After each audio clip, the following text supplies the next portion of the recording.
You can't be serious, Erica. That's not your place, my dad said, his voice cutting through the conference room like a knife. I straightened in my chair, willing my hands not to shake as I looked at him across the table. With all due respect, Dad, I replied evenly.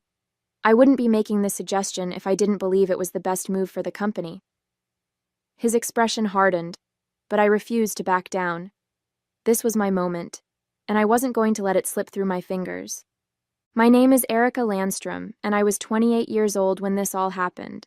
I worked at my dad's oil and gas company, Landstrom Energy, a giant in Houston's corporate world. Growing up, I always knew this company would define our family.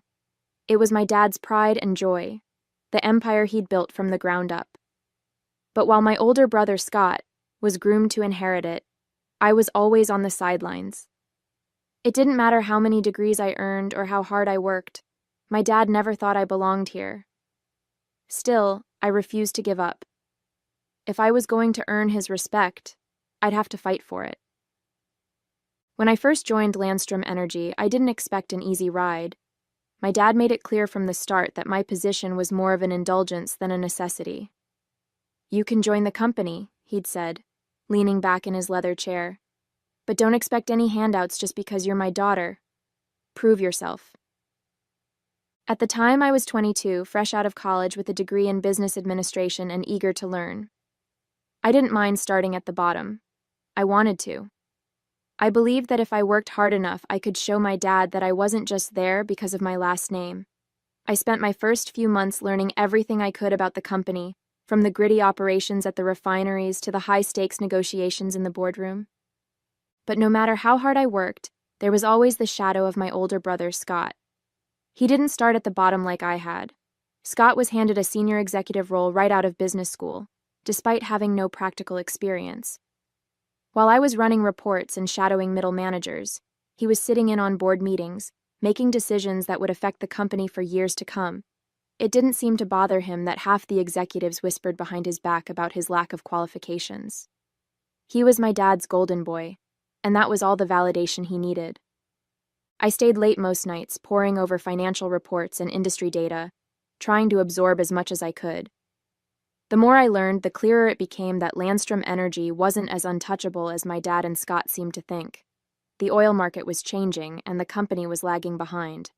We were relying too heavily on aging infrastructure and outdated practices, ignoring the growing push for sustainability and innovation. I brought it up during a team meeting once, suggesting we allocate more resources toward renewable energy research. Renewables? Scott scoffed, leaning back in his chair with a smug grin. This is oil and gas, Erica. You can't just slap a solar panel on a rig and call it a day. The room chuckled, and I felt my cheeks burn, but I held my ground. I'm not saying we abandon oil, I replied, my voice steady. But the market is shifting, and if we don't adapt, we'll fall behind. We need to think about the future. My dad watched the exchange silently, his expression unreadable. When the meeting ended, he didn't say a word to me.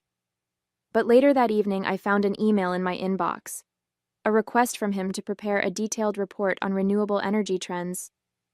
It wasn't much, but it was the first time he'd acknowledged my ideas. It was a small win, and I clung to it.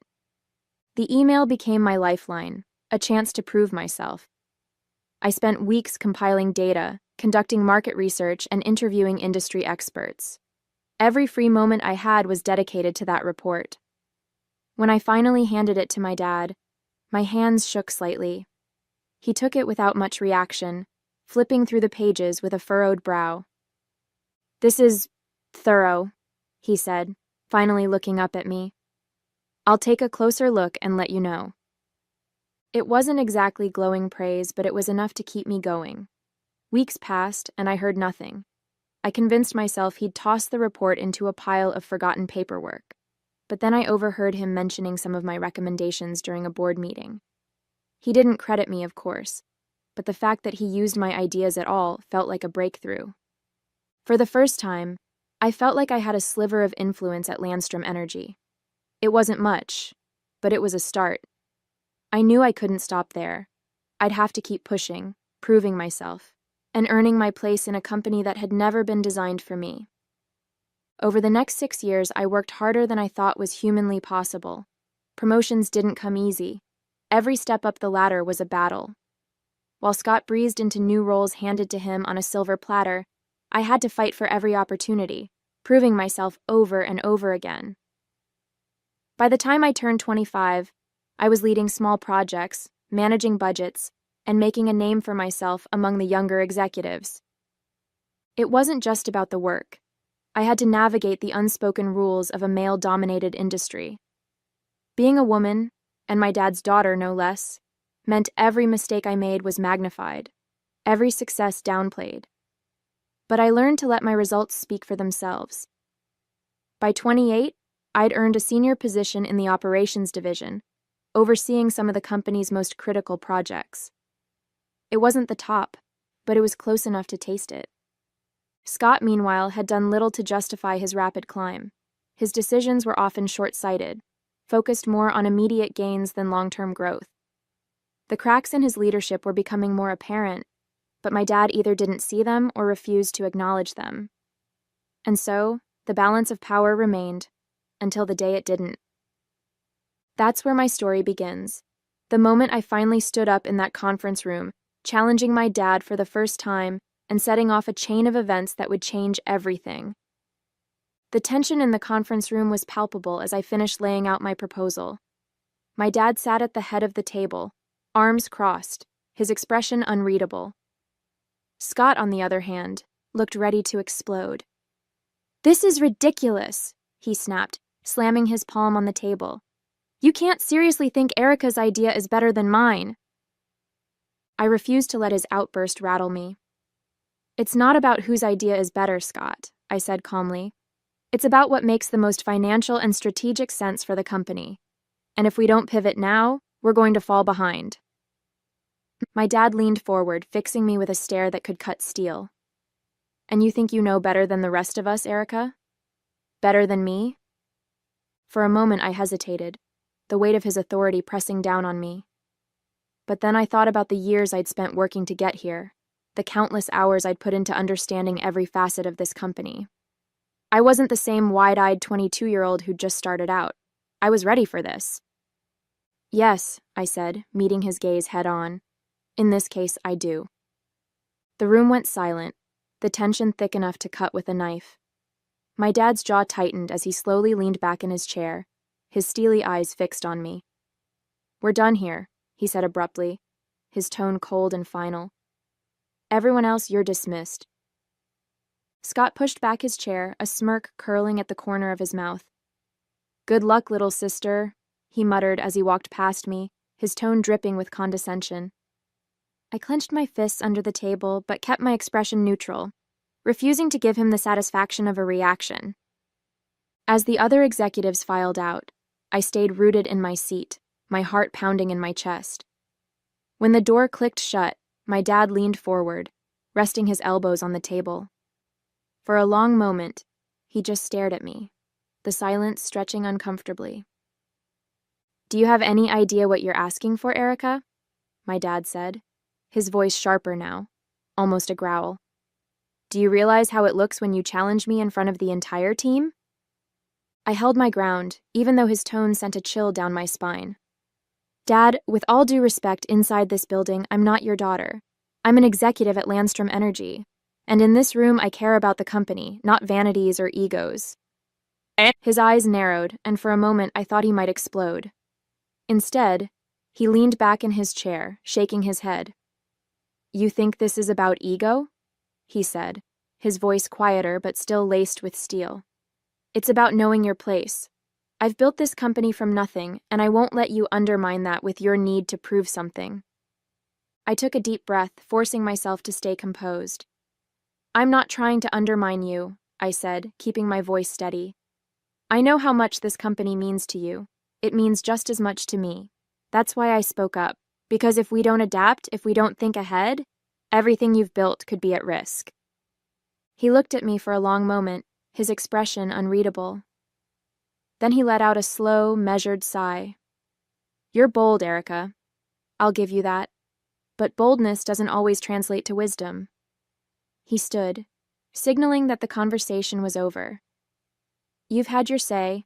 Now let's see if you're as good at following through as you are at making speeches. As he walked out of the room, I stayed seated, my heart still racing. This wasn't just about winning his approval. It was about proving to myself that I belonged here, that my ideas were worth something. I didn't know what would come next, but I knew one thing. I wasn't backing down. Later that afternoon, I found myself sitting across from Rebecca Morgan, one of the few women in senior leadership at Landstrom Energy. Rebecca had always been someone I admired from afar, sharp, strategic, and respected in an industry that wasn't exactly welcoming to women. If anyone could understand the challenges I faced, it was her. So, she said, flipping through the pages of my proposal, her perfectly manicured nails tapping lightly on the table. You're suggesting we overhaul the refineries and invest in renewables at the same time? Bold, expensive, and necessary, I replied. The refineries are bleeding money because of inefficiencies. We can't sustain that. And renewables, if we don't start positioning ourselves now, we'll be playing catch-up in a decade. She glanced up at me, her expression unreadable. You're not wrong, she said finally. This is the kind of forward thinking this company needs. But Erica... I leaned forward, sensing a but I wasn't going to like. This place, she continued, her voice lowering slightly, isn't built for women like us. You're smart, ambitious, and you've done your homework. But that's not always enough here. Landstrom Energy is an old boys' club. You can have the best ideas in the room, and they'll still dismiss you if they feel threatened. I know that, I said quietly. But if I don't push for this, who will? The numbers speak for themselves. They can ignore me for now, but they can't ignore the facts forever. Rebecca nodded slowly, a small smile tugging at the corner of her lips. You've got guts, I'll give you that. And you're right, this company needs change. If you want my advice, don't let them see you falter. Be relentless. It's exhausting, but it's the only way. Her words lingered as I left the meeting. I knew Rebecca was right. This place wasn't built for women like us. But I was determined to stay, to prove I could navigate the maze and leave my mark on Landstrom Energy, no matter how many barriers stood in my way. The next few weeks were a whirlwind. I threw myself into refining my proposal, incorporating Rebecca's feedback and preparing for the uphill battle I knew was coming. Late nights at the office became the norm, and the stack of coffee cups on my desk grew taller each day. I could feel the weight of the company's future pressing on my shoulders, but I was determined not to let it crush me. One evening, as I was poring over market projections, there was a knock on my office door. I looked up to see Marcus Langston, one of our lead engineers, standing in the doorway with a tentative smile. Mind if I come in? He asked. Sure, Marcus, I said, gesturing to the chair across from me. What brings you here so late? He sat down, glancing at the spreadsheets strewn across my desk. I've heard about your proposal, he began. Word gets around. I wanted to say that I think you're onto something. I raised an eyebrow, surprised. You do? He nodded. Absolutely. The industry is changing, and we can't keep doing things the same old way. I've been working on some green technology initiatives on the side, but they've never gotten much traction with upper management. Tell me more, I said, intrigued. We spent the next hour discussing his ideas, ways to reduce emissions, improve efficiency, even integrate renewable energy sources into our operations. For the first time in a long while, I felt genuinely excited. Here was someone who not only understood the challenges but also shared my vision for the future. Why haven't you presented this to my dad? I asked. He gave a rueful smile. Let's just say your dad isn't exactly receptive to change, especially when it comes from someone like me. Someone like you? A young engineer who's not part of the inner circle, he said, shrugging. But maybe if we combined our efforts, they'd have to listen. I considered his words. You know, that might just work. Over the next few weeks, Marcus and I collaborated closely, merging our proposals into a comprehensive plan that addressed both the financial and technical aspects of modernization. Working with him was refreshing. His enthusiasm was contagious, and his insights were invaluable. One afternoon, as we wrapped up a meeting, he looked at me thoughtfully. You know, Erica, you're not like most people here. Is that a good thing? I asked, smiling. It's a very good thing, he replied. You actually care about making a difference. I felt a warmth spread through me. Thanks, Marcus, that means a lot. As our professional relationship deepened, so did our personal connection. We started grabbing coffee together, sharing stories about our lives outside of work. He was easy to talk to, and before long, I found myself looking forward to our conversations more than I cared to admit. But as things progressed, so did the challenges at work. My dad remained skeptical, and my brother was openly hostile. At a family dinner one Sunday, my dad barely acknowledged me, focusing all his attention on Scott's latest golf tournament victories rather than any business matters. Did you see the proposal Erica's been working on? My mom asked, trying to include me in the conversation. My dad waved his hand dismissively. It's ambitious, but unrealistic. We have a way of doing things that works. I felt a familiar pang of frustration. Dad, with all due respect, clinging to old methods won't sustain us in the long run. Scott smirked. Here we go again, he muttered. Little sister thinks she knows better than the rest of us. And I took a deep breath, determined not to let him get under my skin. I'm simply suggesting we explore options that could secure our future. My dad set down his fork, looking at me sternly. Enough, Erica. This isn't the time or place. I looked around the table, seeing the tension etched on everyone's faces. It was clear that no matter how hard I tried, I was still the outsider in my own family.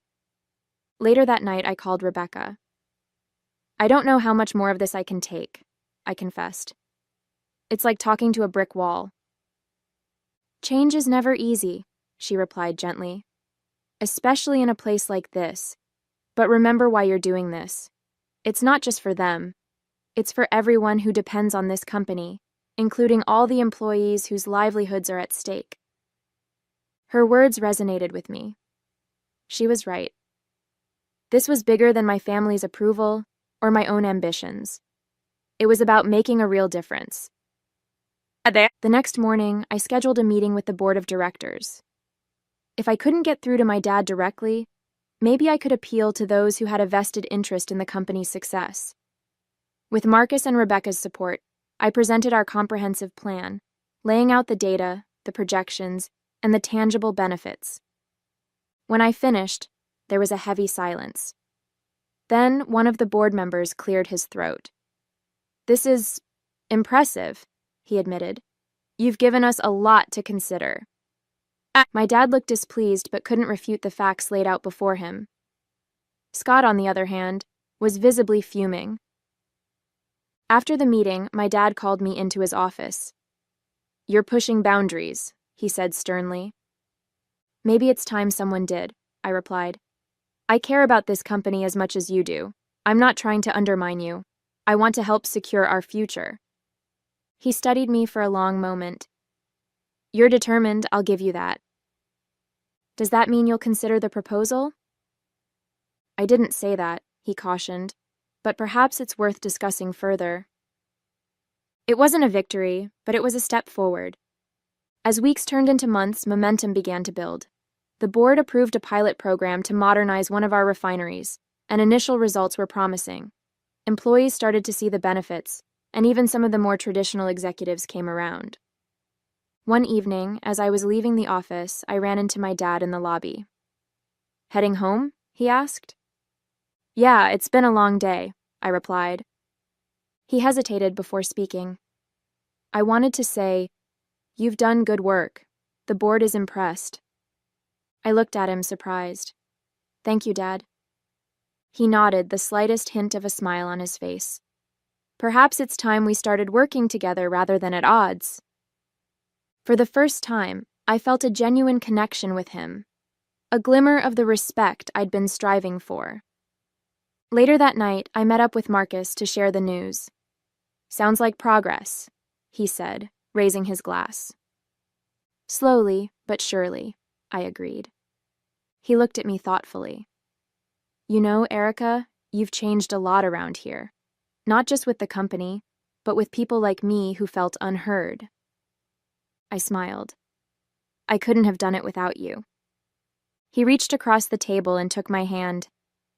Here's to new beginnings, he said softly. As I looked into his eyes, I felt a sense of optimism I hadn't felt in a long time. Maybe, just maybe, things were starting to fall into place. As the months went on, the changes we implemented at Landstrom Energy started to take shape. The upgraded refinery exceeded expectations, reducing operational costs and significantly improving efficiency. The pilot program's success silenced many of the critics on the board, and even Scott had stopped openly dismissing my ideas, though his disdain was still written all over his face in meetings. My dad, however, remained a puzzle. While he began involving me in more strategic discussions, he still held back from fully endorsing me. I could feel his internal conflict, part pride, part stubbornness, as he grappled with the shift in dynamics between us. For every step forward, it seemed like there was always a lingering hesitation on his part, as though admitting I was right meant surrendering something fundamental. One day Rebecca stopped by my office. "He's testing you, you know," she said, settling into the chair across from my desk. "I figured as much," I replied, setting down the report I was reviewing. "But what more does he need to see? Results are results."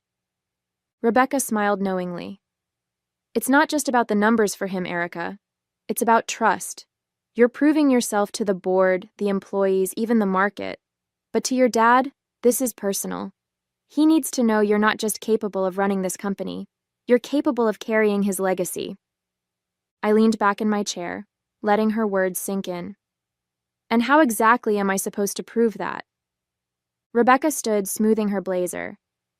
"Keep doing what you're doing. Show him you're not here to take over. You're here to lead. There's a difference." Her advice stayed with me as I continued navigating the complex web of corporate politics and family dynamics. Slowly but surely, I began to notice subtle shifts in my dad's behavior. He started asking for my input more frequently, occasionally deferring to my judgment in meetings. It wasn't a complete transformation, but it was progress. The turning point came during a quarterly review meeting.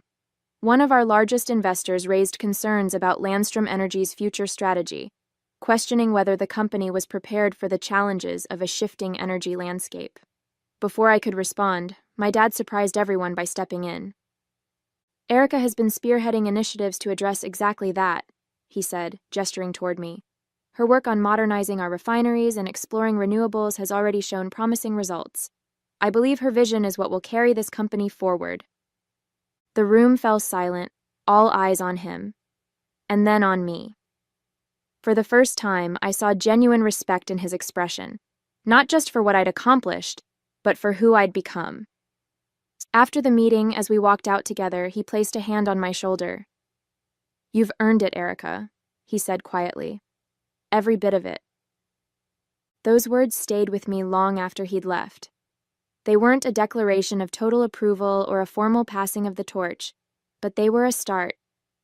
For the first time, I felt like I belonged, not just in the company, but in his eyes. That night, I sat with Marcus, recounting the moment. "So what's next?" he asked.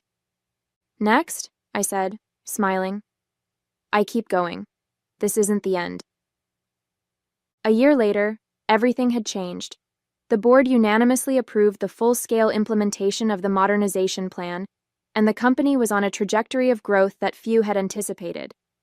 Investors praised the forward-thinking strategy, and Landstrom Energy began earning a reputation not just as a legacy oil and gas giant, but as a company with an eye on the future. Scott had quietly stepped back from many of his responsibilities, unable to keep up with the demands of leadership. He'd moved into a figurehead role, still holding his title but with little actual influence.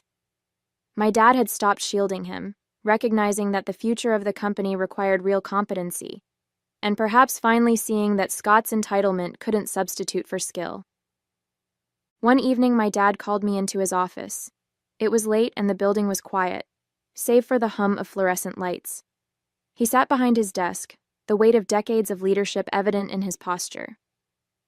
Sit down, Erica, he said, gesturing to the chair across from him. I took a seat, folding my hands in my lap. What's on your mind, Dad?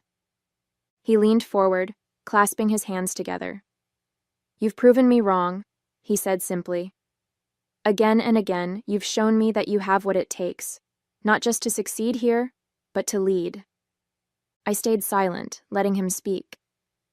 I've thought long and hard about this, he continued, and I've made my decision. At the next board meeting, I'm stepping down as CEO, and I'll be recommending you as my successor. The words hung in the air, heavy with significance. For so long, this moment had felt out of reach, and now it was here, handed to me not out of obligation, but respect. Thank you, I said softly, my voice steady despite the whirlwind of emotions inside me. I won't let you down. He nodded, his expression serious but warm. I know you won't. When the board approved the transition weeks later, it felt surreal. My name was etched on the CEO's office door, and the responsibilities that came with it weighed on my shoulders. But it was a weight I was ready to carry. That night, as I stood in my office looking out over the city lights of Houston, Marcus walked in. CEO Landstrom, he said with a teasing smile, has a nice ring to it. I laughed, shaking my head. It feels surreal. He stepped closer, placing a hand on my shoulder. You fully deserved this, Erica. I turned to him, a calm determination settling over me. This is just the beginning, I said. The real work starts now.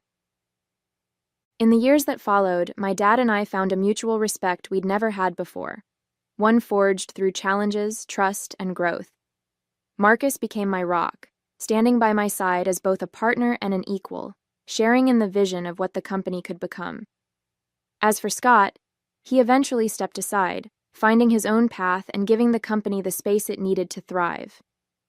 And with that, I stepped forward, ready to lead Landstrom Energy into a future I had fought relentlessly to shape. Hey there! Did you like the story? If you did, don't forget to hit the like button and subscribe to the channel. It helps us a lot and makes sure you won't miss out on more great stories we share here. Thank you for watching, and we'll see you in the next one.